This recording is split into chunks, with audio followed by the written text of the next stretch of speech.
Contos reais, Catal. Olá, eu sou o Miau. Eu narro a descrição dos contos do meu mestre Catal. Muito obrigado por me ouvir.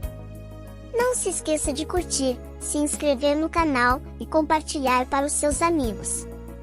Diga o nome da sua cidade, para que meu mestre Catal agradeça você. Desta vez vou narrar o conto, A Construção do Templo Sagrado, da Ordem Secreta dos Bruxos Maçons. O conto narra a história da Ordem Secreta dos Bruxos Maçons, onde aqueles que aspiram a pertencer à Ordem, devem passar por uma iniciação rigorosa, e trabalhar incessantemente pela felicidade do gênero humano. A estrutura da Ordem é hierárquica, e seus mistérios são revelados somente aos mestres. A protagonista, Catherine, é uma bruxa mestra que foi convocada pelo Grande Mestre, para ajudar na construção da nova sede da Ordem, localizada na Floresta Negra. Ela atravessa uma densa floresta sombria, e chega ao canteiro de obras, onde é recebida pelo Grande Mestre Bruxo, encarregado da obra. O conto descreve o processo de construção do Templo Sagrado da Ordem, onde os obreiros trabalham com dedicação e disciplina, seguindo as regras e normas da Ordem.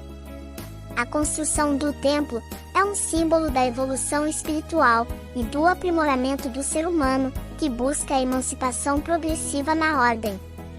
A narrativa é permeada por mistérios e alegorias, que somente os iniciados na Ordem são capazes de compreender.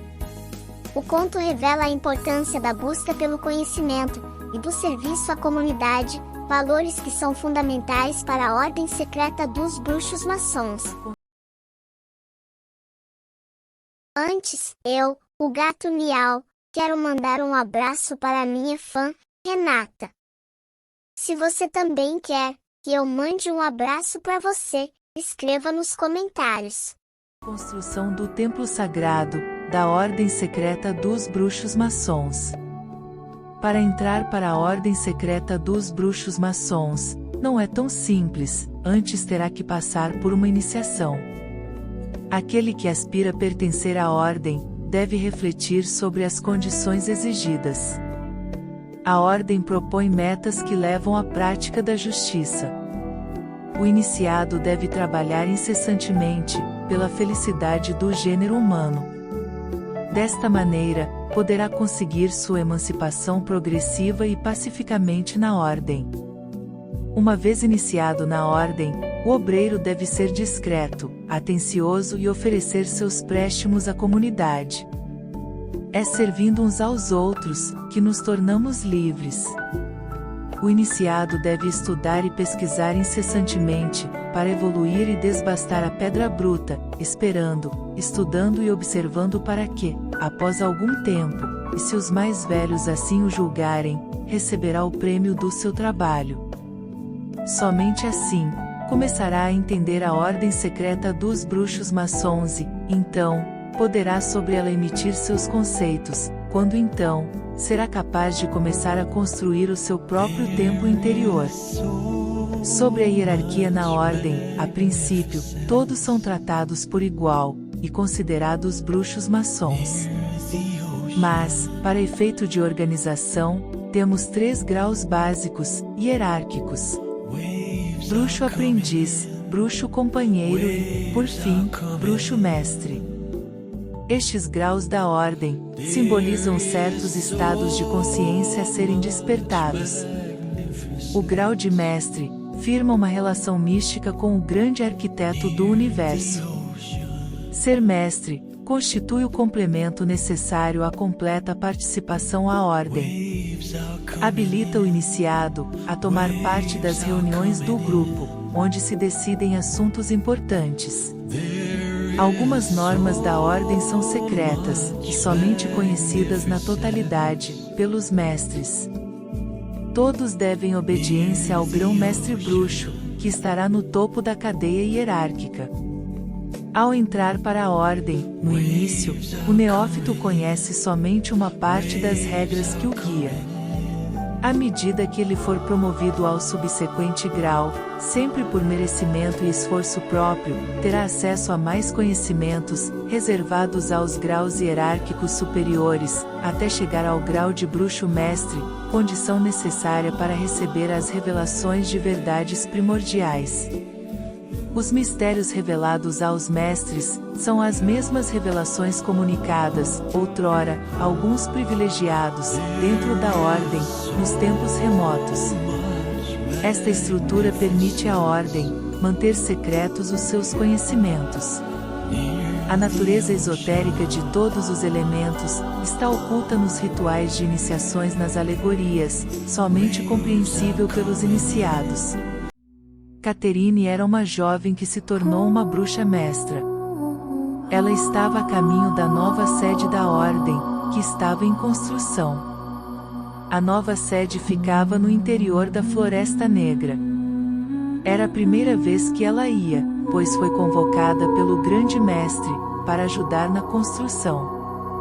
A caminhada era longa, e a jovem tinha que atravessar uma densa floresta sombria, para chegar à nova sede da Ordem dos Bruxos Maçons, que estava em construção. Ela caminhou por horas, guiada apenas pela luz da lua, e pela sua intuição.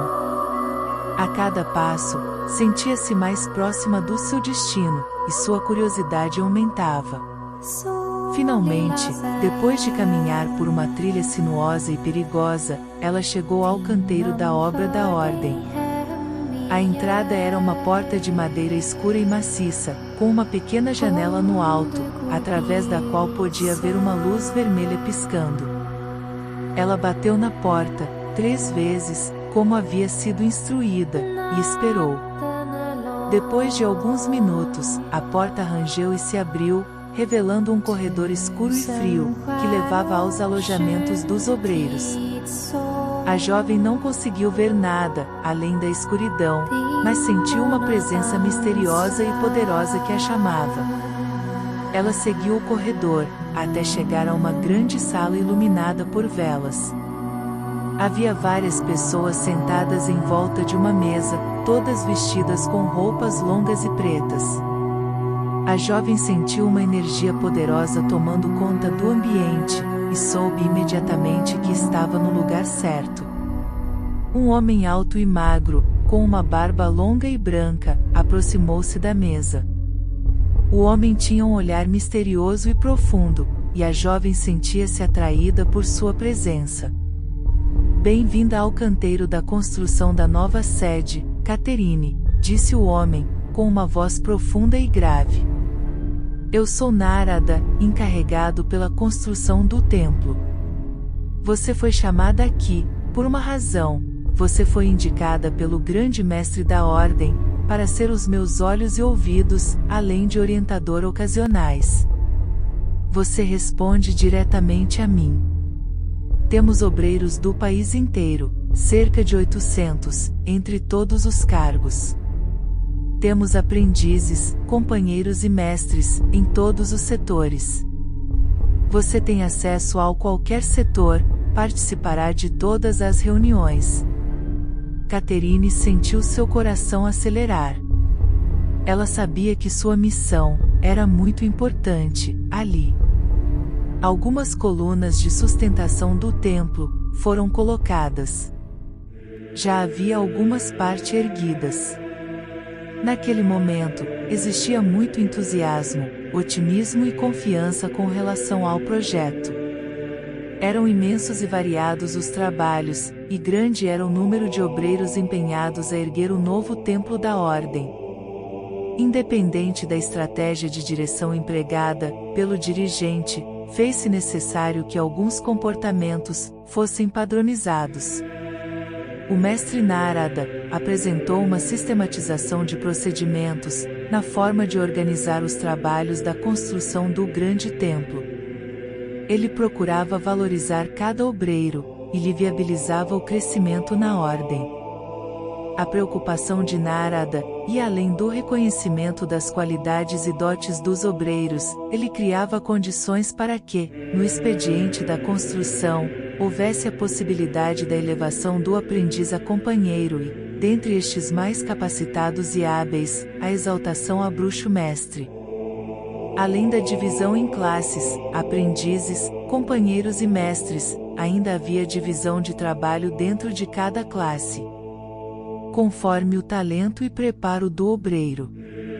A classe dos aprendizes foi dividida em grupos de obreiros de uma mesma qualificação, que eram dirigidos por um mestre-diretor.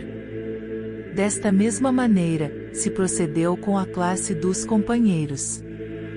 Aos obreiros que compunham a classe dos mestres, cabia-lhes a direção de grupos de trabalho, e ao ensinamento dos aprendizes e companheiros. Além de se preocupar com os trabalhos da obra, realizados pelos aprendizes e companheiros, os mestres deveriam preparar os obreiros a subir na hierarquia na ordem. Comunicar conhecimentos e desenvolver aptidões, e modificar atitudes, eram funções dos mestres, que deveriam exercer, durante sua nobre missão de dirigir e educar os obreiros, sob sua responsabilidade. O mestre deveria estar alicerçado por qualidades pessoais, e qualificação referente à missão do seu grupo de trabalho.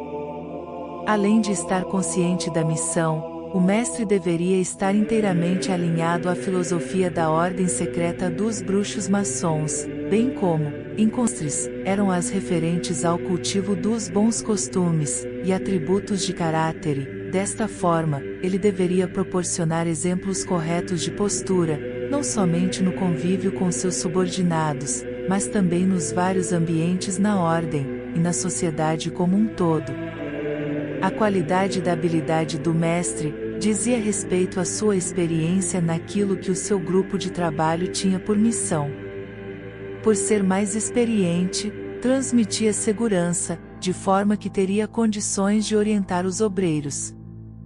Também se referia ao fato do mestre ter conhecimento técnico da tarefa do seu grupo, o que significava saber fazer, por ter tido uma formação aprimorada naquele ofício que se propôs a ensinar. Todas as terças-feiras, do meio-dia à meia-noite, eram realizadas reuniões com os aprendizes. Para os companheiros, as reuniões se davam às quartas, e para os mestres, às quintas. Era nas quintas que havia as exaltações a mestre, daqueles companheiros que se destacavam pelos seus esforços e qualidades. Para que um obreiro não pudesse participar de uma reunião que não lhe competisse, teriam acesso somente aqueles que possuíssem a palavra de passe, senha, referente ao seu grau ou classe. Para isso, havia uma palavra para os aprendizes, outra para os companheiros e, por fim, para os mestres, foi adotado, como senha, a terceira, a sétima e a nona palavra do encanto sagrado, escrito no delta, o qual eu portava, secretamente, pendurado no pescoço. Somente poucas pessoas sabiam da sua existência. Os mestres diretores, aqueles que dirigiam os trabalhos na obra, teriam que conhecer bem a rotina no domínio da construção, e as diretrizes da grande ordem, para que não entrassem em contradição com o afirmado por outros mestres. Para isto, eles deveriam participar de todas as reuniões. No pleito da construção do novo templo, o dia começava cedo. Havia muito serviço, por ser feito pelos canteiros da construção do grande templo. Pensar nele, já na sua forma acabada, era como olhar as nuvens, tomam a forma que a nossa imaginação desejar. À entrada do grande templo haverá duas imponentes colunas. Encimando as colunas, terá capitéis adornados por malhas entrelaçadas, e enfeitadas por lírios e romãs. Acima de cada capitel, esfera. Uma simbolizará o globo terrestre, e a outra o universo. Será um templo imenso, cujas paredes parecerão tocar o céu, e cujas janelas abrirá a luz do sol, de forma majestosa. Quem entrará no templo, obrigatoriamente passará entre aquelas colunas. sentirá tocado pela natureza, e receberá um apelo direto em seu íntimo, consubstanciado no esplendor místico da recepção, e na homenagem silenciosa dos elementos naturais, a pedra, a água, as árvores, pássaros e pequenos animais silvestres. A pedra é um elemento nobre, formada pelo fogo e por ele purificada. A pedra dá-nos um sentido de eternidade, de firmeza e de solidez. Símbolo da têmpera, da obstinação, da pertinácia, exemplificando qualidades do caráter do bruxo maçom. A água, com sua aparência cristalina, é o elemento que simboliza o fluxo da vida. A água é calmante, ao mesmo tempo, expressão de agilidade e de reflexão. As árvores são a própria expressão maior da natureza, da espontaneidade da vida e do valor nutritivo que o solo encerra em suas entranhas. Ao entrar naquele lugar, qualquer um será conduzido pela magia da natureza a uma profunda introspecção. Aquele obreiro que ainda não tinha realizado, pelo menos, parte daquilo que a ordem dele esperava, sentia tocado da mesma forma e, em seu íntimo, refletia consigo mesmo, sobre a nobreza com que fora recebido e, sua consciência, em contrapartida, exigia que produzisse as realizações que podia oferecer. À direita de quem entra no templo, estará uma fonte, construída com pedras rústicas e elementos naturais. A água, que da fonte fluirá, servirá para os obreiros lavar as suas mãos e rosto, obtendo desta forma um batismo de crença e clarificação de seus pensamentos. Quando os obreiros fossem tratar dos assuntos que o trouxeram ao templo, falo-iam com atitudes claras e definidas, e com palavras educadas, respeitosas e destituídas de aleivosia. As águas que banharão aquela fonte, nascem em uma elevação, que trazia em si, os elementos nobres da natureza, a floresta densa, com suas ondas verdes valsando a dança da vida, e as pedras puras e brutas, que contêm em seu interior o mais nobre diamante. Tudo sob o céu personificando o grande arquiteto do universo, criador dos homens e da terra, e juiz supremo de nossos atos. As águas correm, desviando-se de obstáculos, procurando rapidamente, caminho por entre pedras e elevações, símbolo da própria vida, cercada de empecilhos, mas que somente são vencidos com persistência e determinação. Caiam, por fim, ruidosa, de forma incontrolável, procurando suas origens que, em última análise, é o oceano, representando, desta forma, o destino que a nós é traçado pelo grande Criador. O homem, na sua vida, é levado pela correnteza, que ruma ao encontro com o grande oceano da vida, o grande Criador dos começos e finais dos tempos, aquele que é dono do universo, o útero que tudo gesta. Como mestra, Catherine podia participar de qualquer reunião da ordem. Foi numa reunião de companheiros, há alguns meses, que ela conheceu os 3 irmãos, ignorante, fanático e ambicioso. Eles tinham sido elevados a bruxo companheiro, há pouco tempo. Os 3 irmãos eram procedentes de uma cidade grande, do sudeste do país, e eram todos quase da mesma idade. Eles faziam Catherine entrar numa profunda introspecção, e refletir sobre o quanto há pessoas diferentes no mundo e, até mesmo, na grande ordem. Uns são humildes, outros não gostam de trabalhar, outros terceiros são apressados, uns gostam de uma coisa, outros de outras. Há uns, por exemplo, que são bastante orgulhosos para perceber Deus em si mesmos. Outros são bastante fortes para reinarem, ainda, nas trevas do sofrimento. Em meio às agonias, lançam-se ferozmente a construir seus tronos infernais. Alguns anos depois, ignorante, fanático e ambicioso, sabendo que faltava pouco tempo para o término dos últimos degraus da construção do grande templo, e que não havia tempo hábil para receberem o título de bruxo mestre, resolveram subtrair a senha de mestre. De posse da senha secreta, poderiam frequentar reuniões às quintas-feiras, reuniões dos mestres. Os 3 irmãos eram os verdadeiros flagelos da ignorância, do fanatismo e da ambição e, muito embora sem preparo preciso, queriam a qualquer custo obter os conhecimentos secretos dos mestres iniciados da ordem. Ignorante, fanático e ambicioso, já tiveram feito uso de muitos artifícios e artimanhas, para obter a senha de mestre. Em todas as tentativas, não obtiveram êxito. Com isto, e com suas ambições monstruosas, viam esta possibilidade distanciar-se, a cada dia que passava. Os 3 irmãos, muitas vezes, tornavam-se intempestivos, nas reuniões de companheiros, não perdiam nenhuma oportunidade para questionar sobre suas elevações a mestre, ao Narada, que sempre protelava.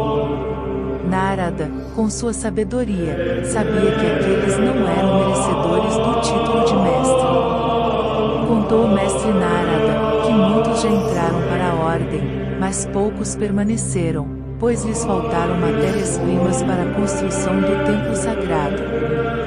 Outros não quiseram ter trabalho de construí-lo.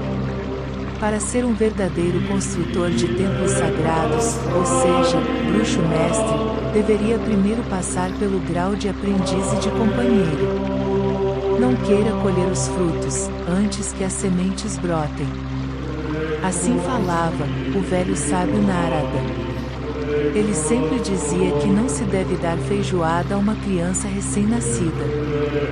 Assim como o corpo causal passa pela infância, juventude e velhice, assim como tal, é o nosso crescimento espiritual. Quem quiser compreender os mistérios divinos, deve tentar compreender, primeiramente, sua própria natureza. Por volta da nossa iniciação na ordem, o nosso ser é renovado na fornalha da viagem interior, nas profundezas da nossa alma. Isto surge no seio das trevas envoltas em sombras e em névoa. O nosso crescimento espiritual se dá no processo de construir o nosso templo interior. Este templo sagrado terá de ser alicerçado no nosso próprio coração, pois é aí que mora o verdadeiro divino, o mestre dos mestres. O obreiro que decide trilhar esse caminho, para cumprir essa meta, deverá ser guiado e orientado pelo grande Criador do Universo, Deus, em si mesmo. Enquanto nós não conseguirmos construir, em nós mesmos, o templo sagrado, que é o equivalente a construir no nosso caráter, os atributos necessários para a nossa evolução espiritual, ética e moral, todos os nossos esforços para construir um mundo melhor, serão infrutíferos. O crescimento espiritual se dá pelo autodesenvolvimento, que é um processo de construir a si mesmo. É como construir um templo sagrado interior, cujos materiais são nossas próprias virtudes. Por fim, o crescimento espiritual personifica-se no palco, donde ocorrerá o refinamento do nosso ser interior. Para ter um espírito puro, devemos proceder da mesma maneira. Para se obter a prata fina, para se obter a prata pura, ela precisa ser refinada em fornalha, depurada 7 vezes. A antiga lenda conta que os antigos bruxos da ordem secreta dos bruxos maçons usavam um malhete mágico que servia para dar forma às pedras, usadas nas construções de templos. A forma perfeita das pedras usadas nas construções é a cúbica, porque a essência humana é cúbica. O homem possui o tríplice cúbico, o cubo superior, a cabeça que liga o homem à sua natureza divina, o intermediário, berço do emocional, e o inferior, o que liga o homem à terra, à energia telúrica, à mãe natureza. No plano criativo, o homem, por ser um quadrado místico, transforma-se num cubo. As pedras colhidas na natureza, para a reconstrução do novo templo, eram rústicas, em suas formas originais, porém quando um obreiro da ordem começava a lapidá-las com seu malhete mágico, logo achava sua forma cúbica. Infelizmente a maioria das pedras estão corrompidas, nas suas formas. Por mais que lhes aplicamos o malho da evolução, mais aparecem as rachaduras das imperfeições. Ser mestre na ordem, o obreiro tem de ser merecedor. Isso dá-se por meio de conquistas justas, obtidas através do trabalho e estudo. O fruto da conquista dos ambiciosos, logo desvanece, e perde o seu valor, uma vez que os ambiciosos, cegos pelo flagelo da ignorância, não encontram um verdadeiro sentido naquilo que é sagrado. Muitas vezes, eles são vencidos pelo desânimo, devido ao vazio que geralmente subsiste. Os ambiciosos fracassam diante das suas conquistas porque, mesmo reconhecendo seus despreparos, querem igualar-se aos mestres, através da deformação do sistema hierárquico. Se desejarmos ver a luz, teremos de ser pacientes e perseverantes, e ela se fará, pois é pela paciência e doçura que nós nos faremos senhores de nós mesmos.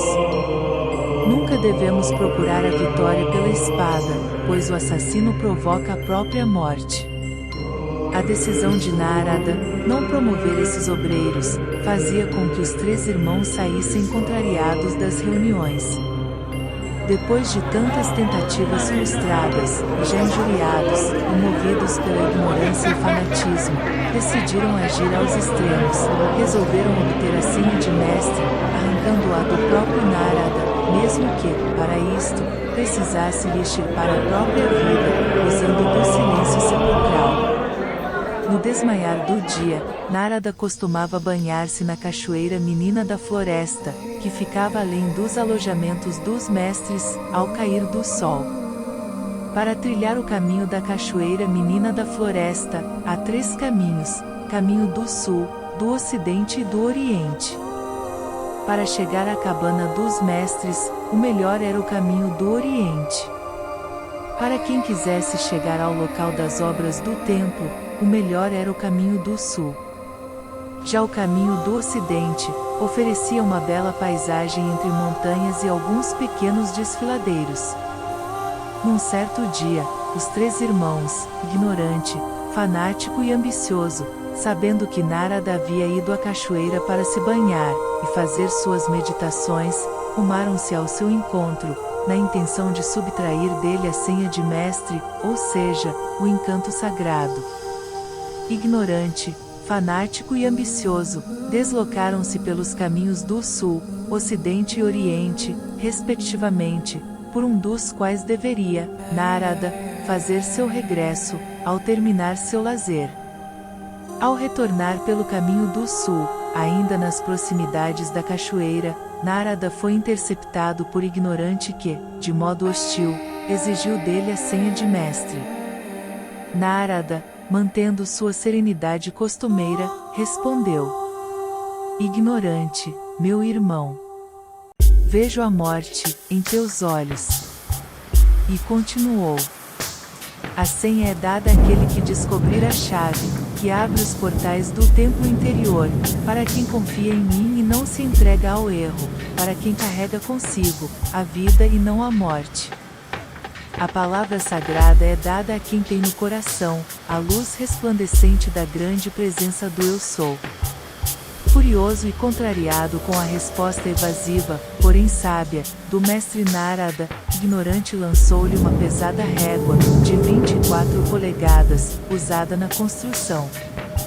Narada, apesar de esquivar-se do golpe, foi atingido na garganta. Narada correu ligeiro rumo ao caminho do ocidente, com a intenção de fugir às fúrias de Ignorante, porém não muito longe dali, deparou-se com Fanático. Fanático, procedendo da mesma maneira do irmão e, recebendo a mesma resposta, lançou-lhe sua ferramenta de trabalho, que lhe atingiu o coração, com a ponta do esquadro.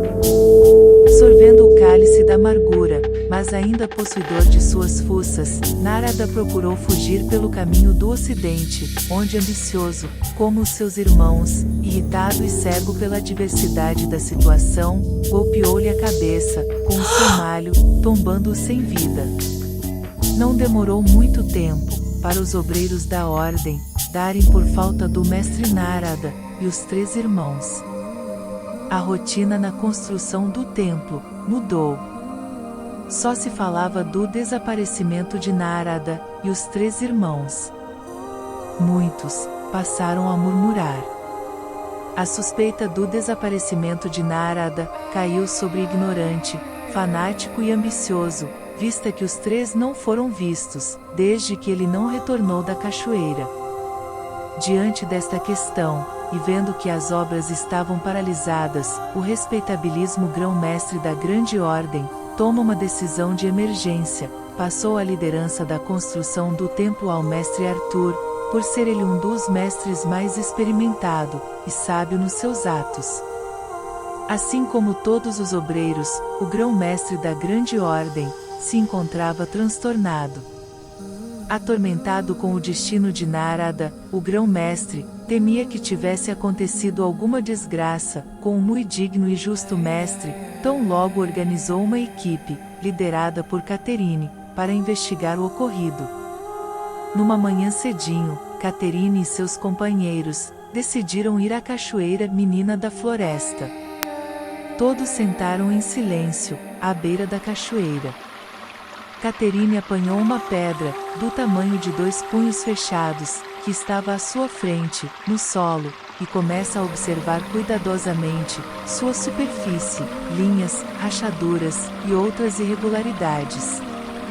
Observando bem a superfície da pedra, podia-se ver desenhos bem definidos. Numa irregularidade na pedra, podia-se discernir uma gruta cercada por algumas árvores, e alguns caminhos representados pelas linhas e rachaduras que, naquele momento, formavam uma mensagem, que lhes dava resposta ao problema. Silêncio total. As águas que caíam, provocavam um ruído.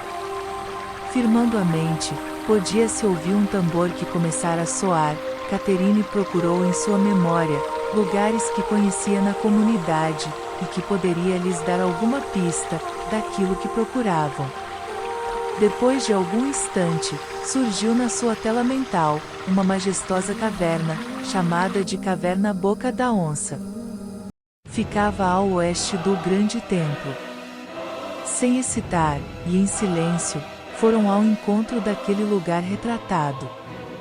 Mal haviam chegado, quando ouviram vozes, que murmuravam entre lamentos: ai de mim! Como sou desprezível!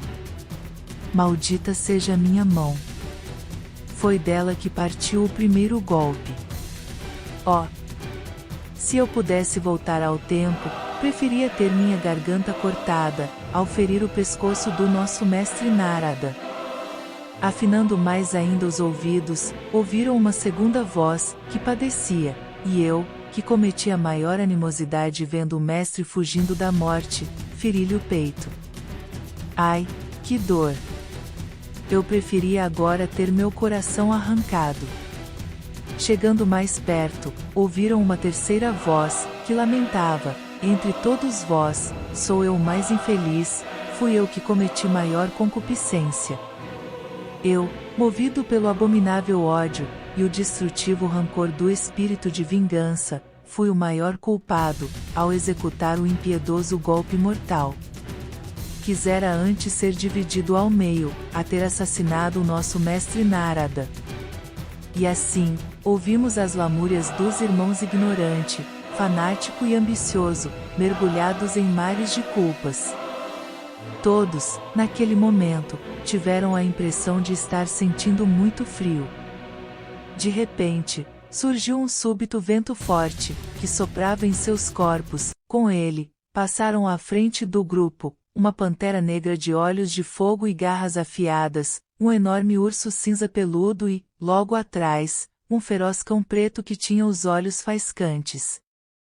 Houve muito barulho e rugidos. Estava travando-se uma luta impiedosa, de ajustar contas. Após alguns minutos, houve um silêncio e calmaria. Mobilizaram as gotas restantes de suas coragens, e avançaram em direção donde vieram as vozes. Ao olhar em todas as direções, de pé, ali na penumbra, visualizaram todo o cenário da luta, que acabara de se travar. O Saudo, ignorante, tivera tido a garganta cortada. Fanático, o coração esfacelado e, jogado a um canto, ambicioso, fora literalmente cortado ao meio. Todos, já sem vida, foram julgados, conforme merecimentos de cada um. Ao iniciarem o retorno, ainda no interior da gruta, ouviram uma voz feminina, que vinha de um túnel, onde reinava a escuridão. Esperem. Ouça o que tenho a falar. Eu vim com consentimento, para lhes dar esta revelação. O corpo de Narada, assassinado por aqueles seres perdidos, encontra-se ao lado da cachoeira, oculto sob ramos de acácia.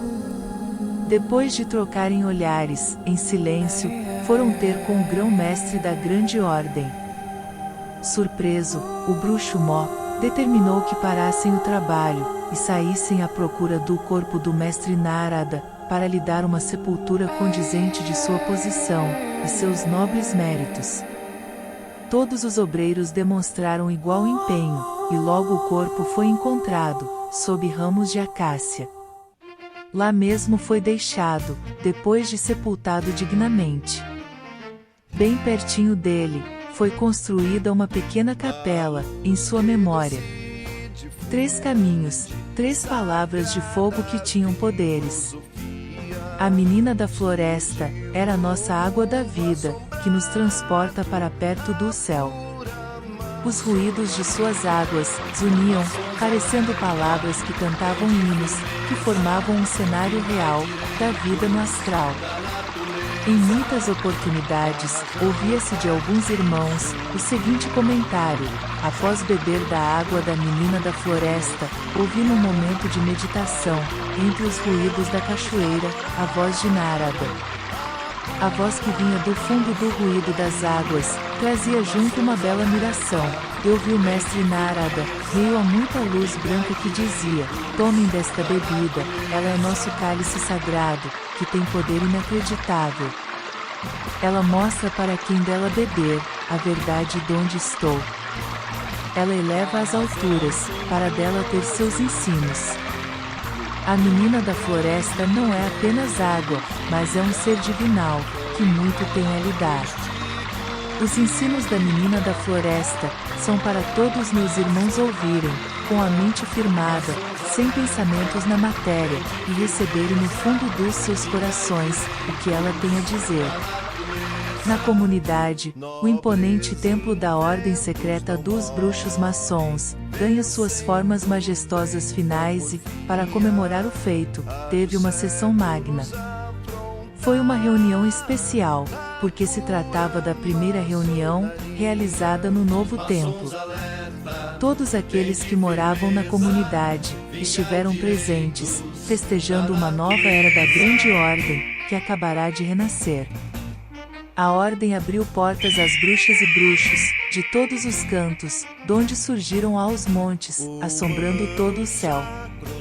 Com certeza, tratava-se da noite mais embruxada dos últimos tempos, na ordem dos bruxos.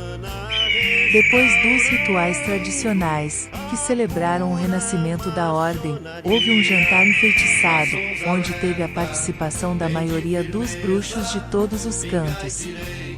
Os convidados foram recebidos com assombrações, por duendes, fadas, gnomos, bruxas e outros seres da floresta e, por eles também eram servidos os cálices de poções, que provocavam delirantes efeitos de risos.